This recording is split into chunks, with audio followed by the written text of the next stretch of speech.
नमस्कार बंधुओं, आप देख रहे हैं विश्व भारत शैलेंद्र सिंह के साथ। आज भारतीय जनता पार्टी फिर से तीसरी बार सरकार बनाने जा रही है, लेकिन इस तरह का माहौल है समाज में, इस तरह की बातें चल रही हैं कि ऐसा लग रहा है जैसे कि इंडी गठबंधन जीत गया और भारतीय जनता पार्टी या एनडीए ये हार चुका है चुनाव।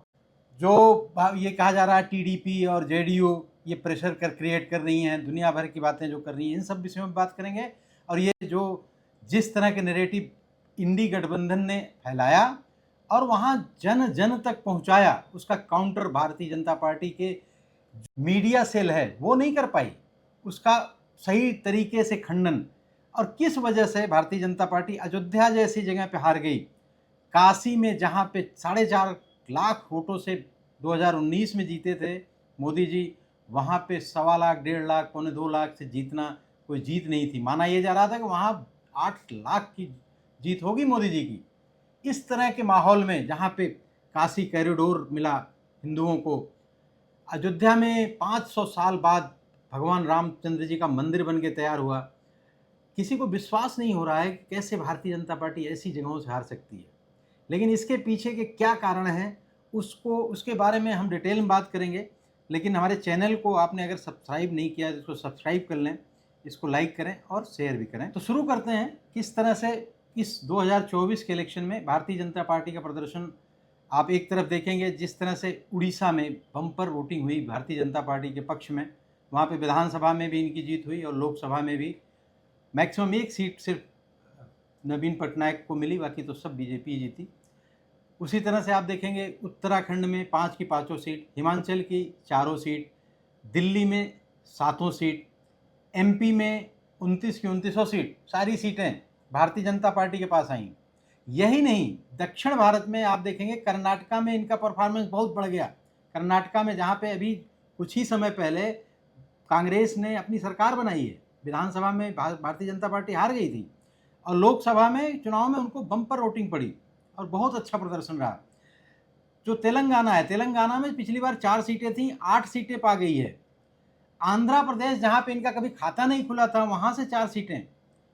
तमिलनाडु में इनको 20% से ज़्यादा की वोटिंग पड़ी है, 20%। केरला में जहाँ इनका कभी खाता ही नहीं खुला था, वहाँ पे 1 सीट लेना और 2 जगह पे, 3 जगह पे सेकंड रनर अप रहना बहुत बड़ी उपलब्धि है।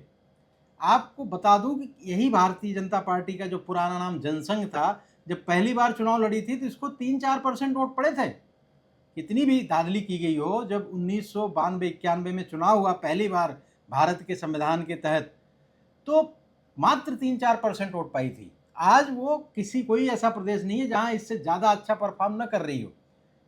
फिर भी ऐसा माहौल बनाया जा रहा है कि भारतीय जनता पार्टी हार गई। इंडी गठबंधन इस तरह से उछल कूद कर रहे हैं कि जैसे कि परास्त हो गए। उसके पीछे का कारण भी है, एनडीए सरकार बना रही है और पूर्ण बहुमत है उसका, एनडीए का, और उसमें 8-10 सांसद और जुड़ गए हैं, तो ये 303-4 के ऊपर पहुंच चुके हैं। लेकिन बात ये नहीं कि सरकार बना रही, जिस तरह से प्रोपोगेट किया गया कि भारतीय जनता पार्टी बम्पर जीतेगी और बड़े उनके टॉप जो लीडर्स हैं उनके द्वारा, जो हमारे प्रधानमंत्री हैं उन्होंने 400 पार और 370 का नारा दिया था, लेकिन वो कहीं न कहीं बैक फायर किया जिस हिसाब से रिजल्ट आया। और बैक फायर कहाँ कहाँ किया, कहाँ रिजल्ट खराब हुए, उसमें सबसे पहला नाम जो लिया जा रहा है वो उत्तर प्रदेश का है, जहाँ पे दो मतलब काशी कॉरिडोर बना और बहुत उत्साह का वातावरण था। अयोध्या में राम मंदिर का भव्य मंदिर का निर्माण हुआ, उसका उद्घाटन हुआ, बहुत बढ़िया से पूरा विश्व उसको सेलिब्रेट किया। ऐसा लग रहा था पूरा विश्व राममय हो गया है। इन दोनों जगहों पे भारतीय जनता पार्टी का प्रदर्शन पीछे गया। इसके पीछे क्या कारण है, क्या तथ्य हैं? इसी तरह से महाराष्ट्र में आपने देखा कि किस तरह से शरद पवार की पार्टी और शिवसेना दोनों में खंडित हो गया था। अजीत पवार शरद पवार गुट को तोड़ दिए थे और उधर शिवसेना भी टूट गई थी। और किस तरह से वहाँ पे शिंदे जी को मुख्यमंत्री बना दिया गया और किस तरह से अजीत पवार को उप मुख्यमंत्री बनाया गया। और अब क्या पॉलिसी रही होगी ये तो भारतीय जनता पार्टी जाने, लेकिन उसका निगेटिव इम्पैक्ट समाज में पड़ा। मराठा आंदोलन का चाहे पड़ा हो, मराठा आरक्षण को लेके जो आंदोलन चल रहा था, या ये जो इन्होंने अजीत पवार जैसे लोगों को पार्टी खेमे में लिया, उसका निगेटिव प्रभाव पड़ा हो, इस पर भी हम आएंगे। और इसी तरह से जिस तरह से महाराष्ट्र में हुआ, उत्तर प्रदेश में हुआ, वैसे ही राजस्थान में भी बहुत अच्छा प्रदर्शन नहीं रहा भारतीय जनता पार्टी का, वहाँ भी सीटें कम हुई। और उसी तरह जिस तरह से इन तीनों, उसके अलावा एक जो सबसे बड़ा नाम लिया जाता है, चौथा स्टेट जो बोला जाता है, वो है बंगाल। बंगाल में जहाँ पिछली बार भारतीय जनता पार्टी को 18 सीटें मिली थी, वहीं वो 12 पे सिमट गई। और इतना बड़ा चेंज किसी को उम्मीद नहीं थी। ये माना जा रहा था कि बंगाल में, पश्चिम बंगाल में बीजेपी की कम से कम 26-27 सीटें, हो सकता है 30 सीटें आ जाएं, इस तरह का माहौल था। इसके पीछे के कारणों को अगर विश्लेषण करेंगे तो कुछ लोग कह रहे हैं कि जी बीजेपी बहुत घमंड में आ गई थी, वो किस तरह से 370 अपने लिए और 400 पार एनडीए के लिए करके एक पूरा ऐसा माहौल बनाने क्रिएट किया गया था। और जिसके विपक्ष में जब बीजेपी ने ये नैरेटिव चलाया 400 पार, तो कांग्रेस ने उसका जो प्रत्युत्तर दिया, उसने कहा कि ये संविधान खत्म कर देंगे, ये आरक्षण SC ST OBC का आरक्षण खत्म कर देंगे अगर 400 पार गया। और ये बातें जनमानस में पहुंची होंगी। जनमानस वैसे ही इस मामले में थोड़ा सा बहुत कच्चे दिल का होता है, और इंडी गठबंधन इस खेल को करने में माहिर है। उसके पास एक टूल किट है, सिस्टम है पूरा, भारतवर्ष में और विदेशों में भी। और इस तरह से उसको पॉपुलराइज करके, इसको प्रमोट करके, किस तरह से जनमानस के बीच में वीडियो देख, किस तरह से अमित शाह की वीडियो एक आपने देखा, किस तरह से उसको टेम्पर्ड करके और इस तरह से दिखाया गया कि हम 400 पार जाएंगे तो किस तरह से हम SC ST OBC के सारे आरक्षणों को समाप्त कर देंगे। उस पर FIR हुई, उस पर बहुत कुछ हुआ, लेकिन तब तक तो जनता के बीच वो वीडियो पहुंच गई और जनता के दिमाग में एक बार घुस गया। मान लीजिए कि ग्रामीण जनता, उसका काउंटर तो सर्च करना आता नहीं उसको, उसके पास तो जो वीडियो गया उसने देख लिया और वो मान लिया कि हाँ ऐसा कर सकती है। तो ये संशय जो SC ST और पिछड़े तबके हैं उनके अंदर जरूर गया होगा। और इंडी गठबंधन के जो प्रोपोगंडा करने वाले लोग हैं, उनमें सबसे बड़ा जो स्टेक लगाती है वो विदेशी शक्तियां हैं, जिसको आप डीप स्टेट कहते हैं, जिसमें अमेरिका और ब्रिटानिया के बहुत सारे पैसे वाले पूंजीपति लोग, जो दूसरे देश के किसी भी चुनाव को जरूर प्रभावित करने का प्रयास करते हैं कि हमारे तरीके का आदमी, जो पॉलिसियां हमारी होती हैं उसको प्रमोट करने वाला आदमी चाहिए हमें। उनको बाजार चाहिए और बाजार पे जो सत्ता में हो उस पर उनका नियंत्रण चाहिए। तो इस टाइप का देश भारतवर्ष 10 सालों से इन्हीं विदेशी मानसिकता और विदेशी शक्तियों से बाहर निकलने का प्रयास कर रहा था। एक मजबूत सरकार 10 साल से विश्व देख रहा था भारतवर्ष में, इसीलिए भारतवर्ष का ग्रोथ रेट इतना हाई चला गया था। इसी वजह से कोरोना जैसी महामारी को संभालने में कितना संगठित ढंग से भारतवर्ष जितना संभाला, इससे कई गुना ज़्यादा अमेरिका और इंग्लैंड में मृत्यु हुई कोरोना में। लेकिन भारत अपना संभाल ले गया, चूंकि वो किसी विदेशी शक्ति के प्रभाव में नहीं था। विदेश से उसे वैक्सीन नहीं लेनी पड़ी, उसने वैक्सीन डेवलप कर लिया। तो इससे नुकसान किसका हुआ? डीप स्टेट का, जो बड़े बड़े पूंजीपति लोगों का एक संगठन है जो हर देश में अपना इंटरफेयर करते हैं, और कांग्रेस और इंडी गठबंधन के लोग उनके प्रभाव में रहते हैं। ये बहुत तरह से फाइनेंस्ड होते हैं वहाँ से। केजरीवाल उन्हीं का पिट्ठू था, जिसके बारे में मैं बता चुका हूँ पहले। लेकिन ये चीज़ें सामान्य जनता को समझ में नहीं आती।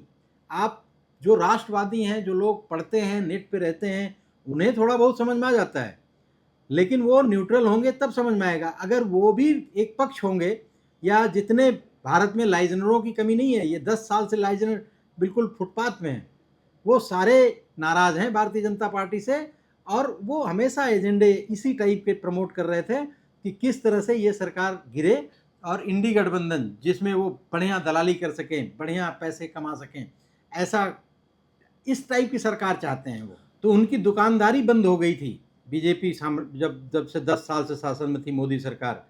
और इसी तरह से उन्होंने जातिवाद को या क्षेत्रवाद को किस तरह से, आप राहुल गांधी के सारे वीडियोस को अपने दिमाग में रख के, उनके जो भी क्लिपिंग आपने सुनी है वो दिमाग में रख के जब इस मेरी बात को समझने की कोशिश करेंगे तो आपको समझ में आ जाएगा कि किस तरह से जाति सेंसस की बात को इतना प्रमोट करने के लिए राहुल गांधी परेशान रहते थे। किस तरह से कहते थे कि संपत्तियों का विभाजन जनसंख्या के आधार पे होगा, जात सेंसस कराएंगे, जिसकी जितनी संख्या होगी, जनसंख्या होगी, उसी हिसाब से उनको नौकरी देंगे, उसी हिसाब से संपत्तियों का बंटवारा भी करेंगे। इस टाइप के एजेंडे ये डीप स्टेट से मिलते हैं, ये विदेशों से लिए गए एजेंडे हैं जो भारतवर्ष में लागू करने का प्रयास इंडी गठबंधन करता है या उसके खास करके कांग्रेस। तो इस तरह के प्रपंच किस तरह से उनकी मीडिया ने रचे, और उनकी मीडिया को प्रमोट करने में आपको पता होगा कि इधर 1.5 महीनों से जो राष्ट्रवादियों के चैनल है वो कितने स्लो कर दिए गए थे, उनकी रीच बहुत कम कर दी गई थी। मेरा चैनल तो बहुत कम रीच वाला है, लेकिन जिनके मिलियन में हैं उनके सब्सक्राइबर, उनकी भी रीच बहुत कम कर दी गई थी। और जितने भी एनडीए या मोदी विरोधी वीडियो थे या ट्विटर पे थे, इन सब को प्रमोट करने में इलेक्ट्रॉनिक मीडिया जो जो ये गूगल है या जिसके डीप स्टेट से कनेक्ट हैं ये लोग, ये सारे काम किए गए थे। यहाँ भारतवर्ष में ही नहीं, विदेशों में बैठे हुए जो इनके लोग हैं डीप स्टेट वाले, जो टुकड़े टुकड़े गैंग का सरगना यहाँ हिंदुस्तान में नहीं बैठा है, ये तो इनके पोपट हैं, प्यादे हैं, जो कन्हैया कुमार और ये सब जो हवाबाजी करते हैं। इनके मेन अड्डे कैम्ब्रिज और ऑक्सफोर्ड में पाए जाते हैं। तो इनके हिसाब से डील होता है, वो डीप स्टेट की बात कर रहा हूँ। कुछ लोग ये कहते हैं कि जी आरएसएस नाराज़ थी, आरएसएस की वजह से बहुत बैक फायर किया आरएसएस को, क्योंकि 22 मई को जेपी नड्डा जो भारतीय जनता पार्टी के अध्यक्ष हैं, उन्होंने कह दिया कि जी हम बीजेपी तो बहुत बड़ी पार्टी हो गई है और अब उससे आरएसएस के हिसाब से चलने की ज़रूरत नहीं है, हम अपने पॉलिसीज़ खुद डिसाइड करते हैं। तो इसका उनका कहना है, लोगों का जो विपक्षी हैं और कुछ पक्ष के भी, कि इस तरह की स्टेटमेंट इतने बड़े ओहदे पर रह के नहीं देना चाहिए, ये बैकफायर जरूर किया होगा, क्योंकि आरएसएस कार्यकर्ताओं को तो कुछ भी नहीं चाहिए, वो तो निस्वार्थ भाव निस्वार्थ बुद्धि से और सिर्फ राष्ट्रवाद के लिए, कि एक राष्ट्रवादी पार्टी सत्ता में आए जो देश का विकास करे, राष्ट्र का विकास करे। उनको कोई एमपी एमएलए नहीं बनना है, उनको किसी से मदद की भी ज़रूरत नहीं है, वो तो अपना पैसा लगा के राष्ट्र को मजबूत करने के काम में लगे रहते हैं। उनको आप इस तरह से उनके बारे में अगर बोला जाएगा तो ये एक तरह से उनके मनोबल को कम करता है, तो वो भी शांत हो ही जाते हैं। लेकिन इस तरह का बयान आखिरी 2 चरण, जब 2 चरण बचे हुए थे उस समय दिया गया। लेकिन बताते हैं कि इसी में 36 पूर्वांचल की 36 सीटें थी फंसी हुई, जिन 36 सीटों में भारतीय जनता पार्टी 23 सीटों पर हार गई। इंडी गठबंधन ने विमर्श स्थापित किए, नैरेटिव सेट किए कि जी ये संविधान बदल देंगे, ये आरक्षण खत्म कर देंगे। उसको काउंटर करने के लिए बाद में मोदी जी ने जरूर दिखाया कि कांग्रेस ने किस तरह से मुसलमानों को आरक्षण देने के लिए एससी, ओबीसी, एससी एसटी वाले आरक्षण से परसेंटेज निकालकर किस तरह से आंध्र प्रदेश में कई बार प्रयास किया, सुप्रीम कोर्ट से रोक लगी थी उस पर। ये सत्य है और सब, अब जो भी सुप्रीम कोर्ट को फॉलो करता है उसको पता है कि किस तरह से कर्नाटक आंध्र प्रदेश में इन्होंने किया था इस तरह का काम। उसी तरह से इन्होंने कर्नाटका में भी करने का प्रयास किया, इस बार किए हैं, उन्होंने दिया है, और इसी तरह से वो तेलंगाना में भी करने की कोशिश कर रहे हैं। तो वो उनका तो एजेंडा है कि वो अल्पसंख्यकों की तुष्टीकरण आज से नहीं कर रहे हैं, गांधी के ज़माने से कर रहे हैं। नेहरू जैसे लोग इस तरह की तुष्टीकरण करते थे, तो उनका तो वही तरीका ही है, वो तुष्टीकरण करेंगे, खुल के करेंगे। मुसलमान छोड़कर उनको भले भाग जाते हैं क्षेत्रीय पार्टियों के पास, लेकिन कांग्रेस तो अपनी तरफ से सारे प्रयास करती ही रहती है। लेकिन मुसलमान भी तभी छोड़ भागते हैं जब कांग्रेस कमज़ोर होती है, नहीं तो वो कांग्रेस को ही चाहती है। लेकिन जब देखते हैं कांग्रेस नहीं जीतने वाली है तो वो क्या करें, बीजेपी को थोड़ा जीतने देंगे। और बीजेपी के जो प्रधानमंत्री हैं, सबका साथ, सबका विकास, सबका विश्वास, तो उनको न तो विश्वास मिल रहा है, न कोई सहयोग मिल रहा है और न मिलने वाला है। तो ऐसा बोला जा रहा है कि जी साहब तो मुसलमानों ने सारे फायदे लिए और घर भी ले लिए, लेकिन वोट देंगे वो बीजेपी के अगेंस्ट ही। तो हिंदुओं ने क्या किया, हिंदुओं ने भी तो राम मंदिर ले ली, काशी कॉरिडोर दिया गया, इनको बहुत कुछ मिला, लेकिन हिंदुओं ने कैसे विरोध में वोट डाला। एससी, एसटी, ओबीसी, ये सब विभाजन तो आज से नहीं, अंग्रेजों के समय से चल रहा है। इस तरह से उन्होंने जातियों का नैरेटिव बनाया और कांग्रेस ढो रही है। ओबीसी तो खैर मान लीजिए कि बाद में बनाया गया नैरेटिव, लेकिन जातिवाद फैलाने का काम जो प्राचीन मध्यकाल में नहीं था कभी भी। मैंने आपको कई वीडियो बना के बताया है कि मध्य भारत में कभी भी इस तरह का जातिवाद का सेटअप नहीं था, और प्राचीन काल में तो जातिवाद थी ही नहीं, वर्ण व्यवस्था थी। लेकिन अंग्रेजों ने किस तरह से जातियों का वर्गीकरण किया और किस तरह से इसको प्रमोट किया, बाद में कांग्रेस लपक कर इसी विभाजनकारी जो उनकी नीति थी अंग्रेजों की, ब्रिटिशर्स की, उसी को फॉलो करते हुए आज तक सत्ता में 60-70 साल तक बने रहे।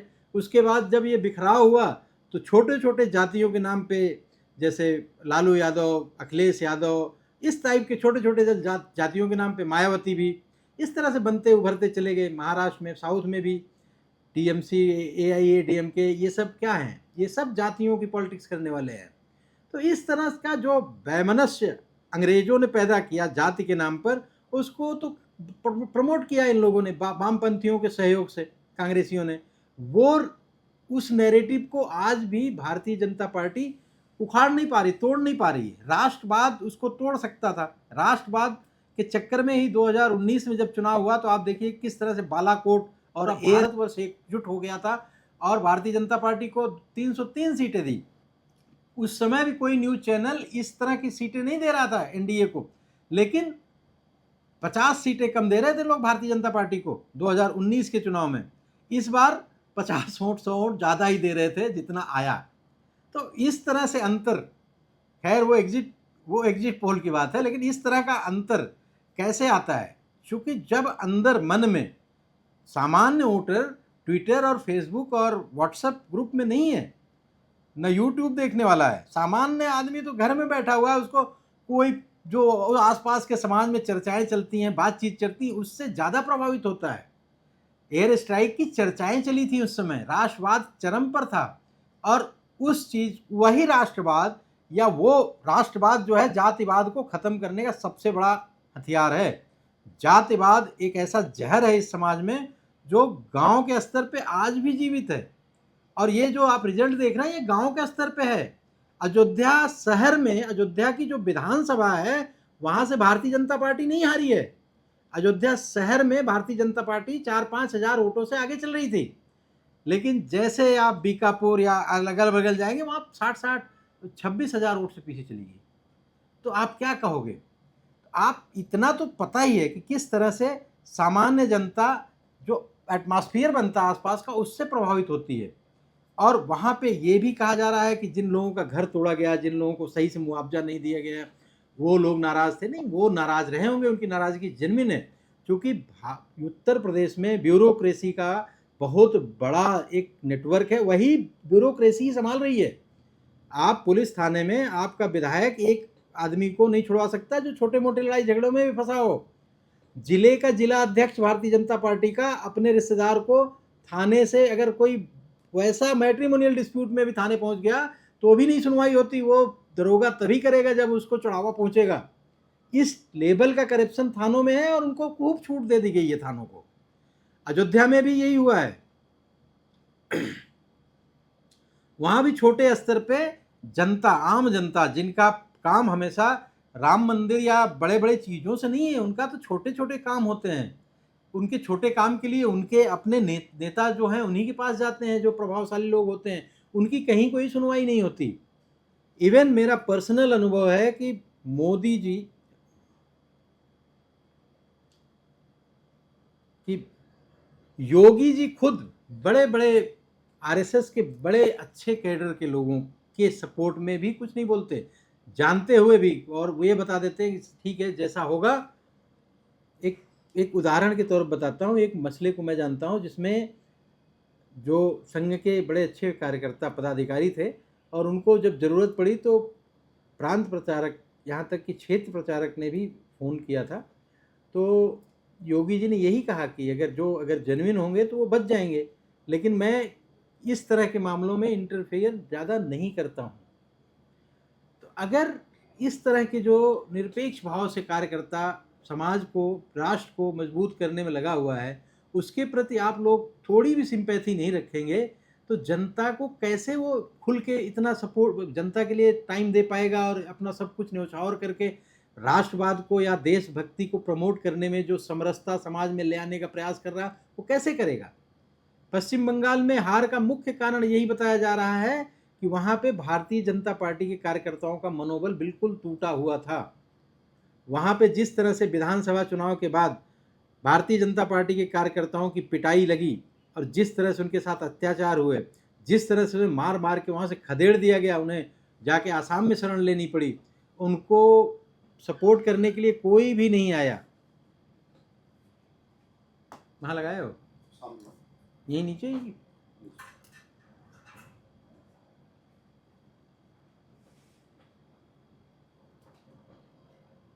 और उनको सपोर्ट करने के लिए भारतीय जनता पार्टी का कोई भी बड़ा अधिकारी वहाँ नहीं पहुँचा। तो इस तरह से उनके में हताशा आती है, उनका मनोबल टूटता है। उन्हें लगता है कि यार हम कुछ नहीं कर सकते, हम जितनी मेहनत करें, लेकिन यहाँ टीएमसी ही राज करेगी और इन्हीं के गुंडे पूरी तरह से जैसा ये चाहेंगे वैसे चलाएंगे। तो वो उनका मनोबल भी डाउन होता है।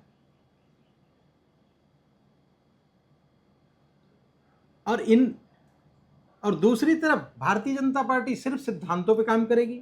इतने बड़े बलवे होने के बाद भी वहां पे इन्होंने एक भी प्रदेश की सरकार को नहीं गिराया अब तक। और उसके लिए कहते हैं कि जी हम तो इस तरह से संविधान के हिसाब से चलेंगे, हम तो ऐसे काम नहीं करेंगे जो कांग्रेस करती आई है।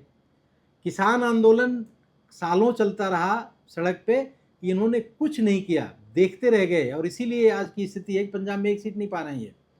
सिर्फ इसलिए कि इनके अंदर दम नहीं है। जबकि पिछली बार किसान आंदोलन आया तो हरियाणा की सरकार ने अकेले अपने दम पे खदेड़ दिया पूरे इनके तंत्र को, खालिस्तानियों के।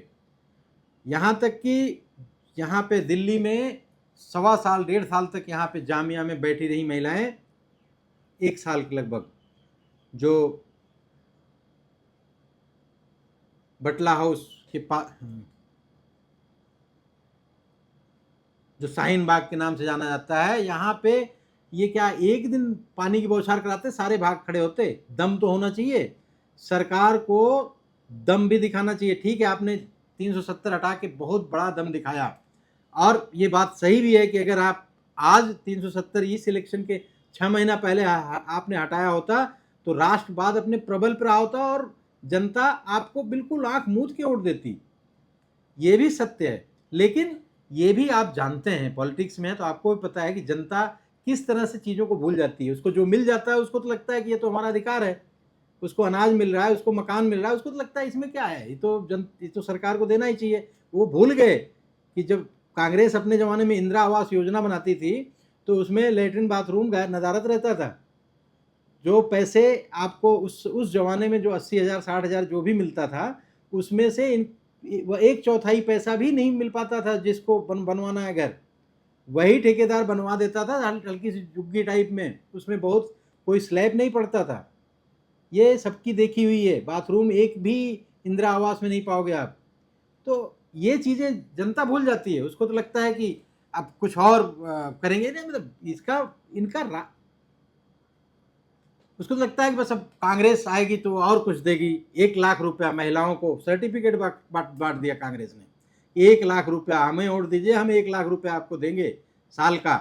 और इस तरह से अब कांग्रेस की वो महिलाएं सारी बुर्का पहन के, देखिए आप लखनऊ की बहुत सारी वीडियो आ गई हैं, अब तो सब पहुंच रही हैं कि साहब हमें 1 लाख मिलना था। तो अब बता रही हैं कि पर्चियां मिल रही हैं हमें, अभी ये डेट तो नहीं दी जा रही है। वो कहेंगे साहब हमें केंद्र में ले आओगे तब हम देंगे। ये कांग्रेस इतनी बड़ी मक्कार और झूठी पार्टी है, फिर भी लोग विश्वास कर लेते हैं इस पे। क्यों? क्योंकि इनको लगता है कि शायद वो मेरे लिए कुछ और अच्छा कर देगी। उस सामान्य जो गांव में जनता है उसको जातिवाद का जहर एक तो कमजोर करता है राष्ट्रवाद के लिए, और दूसरे उनको लगता है कि छोटे छोटे लालच उनके कि अच्छा मोदी सरकार तो अभी उसमें 2-2 हज़ार रुपया देती है, ये आ जाएगी तो हो सकता है 5,000 कर दे। अच्छा, वो कह भी रहे हैं कि हम आपका बिल सारा माफ़ कर देंगे, जो कर्जे हैं सब माफ़ कर देंगे। उनको तो सत्ता में आना नहीं था, तो उनको तो बड़े बड़े इस तरह के नैरेटिव ही चलाने थे, तो उन्होंने खूब चलाए और वो चले, और इसीलिए ये रिजल्ट आपको दिखाई दे रहा है। भले पूर्ण बहुमत नहीं मिली है, कुछ गठबंधन की मजबूरियां होती होंगी, उसको इग्नोर करते हुए भारतीय जनता पार्टी को चाहिए कि अपना जो भी कार्य देश को आगे बढ़ाने के लिए ये निरंतर अगले 5 साल तक फिर काम करती रहे। 2019 में फिर चुनाव आएगा, फिर मुद्दे अलग होंगे, लोग अलग होंगे, बातें अलग होंगी, और हम बीच बीच में आप लोगों से बीच के भी कालांश में कुछ न कुछ परिचर्चा करते रहेंगे। हमारी वीडियो पसंद आए इसे लाइक करें, इसको सब्सक्राइब भी करें, इसको शेयर करें, आइकॉन अवश्य दबा लें। आज की वीडियो बस इतनी ही। जय हिंद, वंदे मातरम बंधुओं, नमस्कार।